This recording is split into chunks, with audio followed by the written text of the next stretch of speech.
Thank you for tuning in to the Student Organization Summit. Make sure to follow us on social media and check out the many other videos on this channel about working with and advising student organizations. And now, please enjoy your workshop.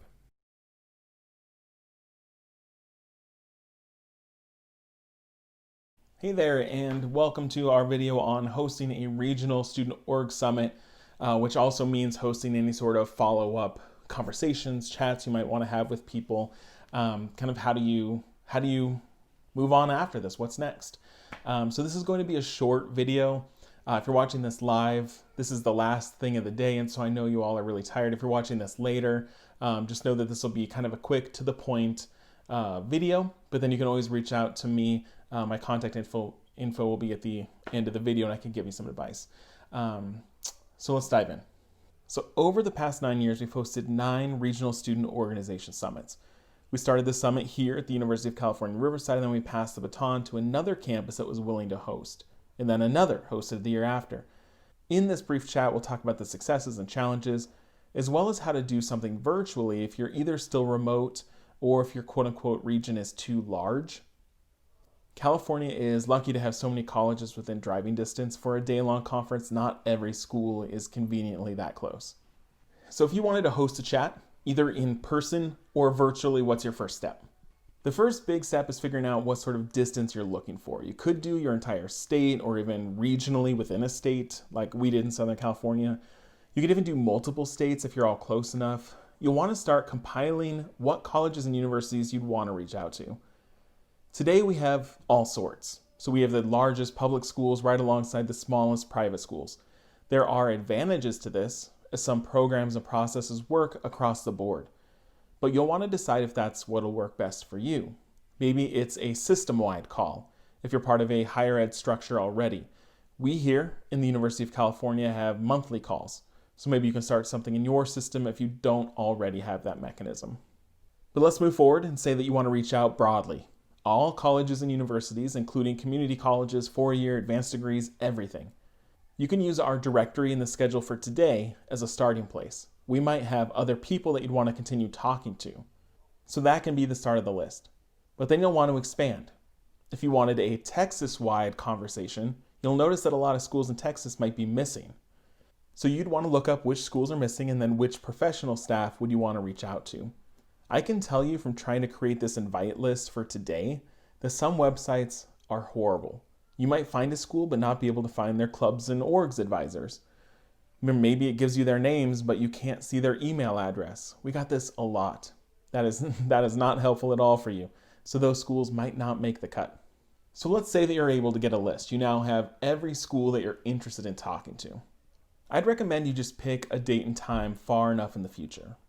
With a month or more notice, hopefully most people would be able to make it work if they were really interested.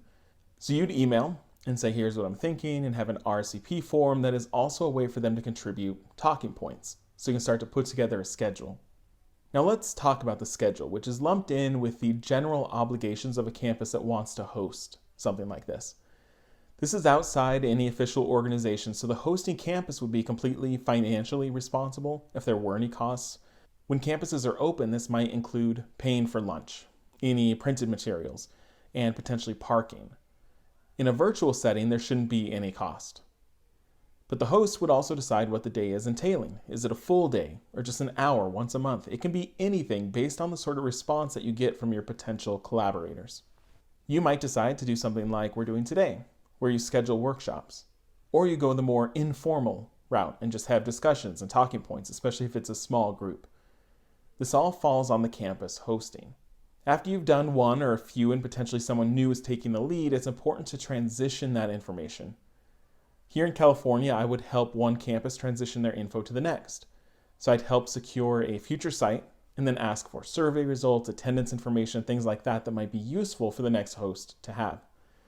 Again, doing a virtual call or meetings is much easier. You can almost do that immediately. Maybe your discussion breakout group was great and you wanted to keep up meeting with those same folks. What this call or meeting looks like is up to you. And don't worry about duplicating efforts. I'm on a call system-wide, as well as a reoccurring call for colleagues across California, plus my annual Southern California meeting, and then this virtual conference.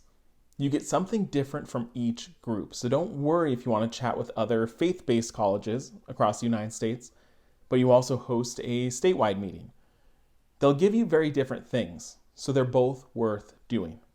If you do plan something, we want to help. If meetings or any meetups happen following the summit, definitely keep me posted. We can help promote and advertise, as well as maybe touching base next year on the success of any smaller reoccurring meetings that popped up in the wake of this conference.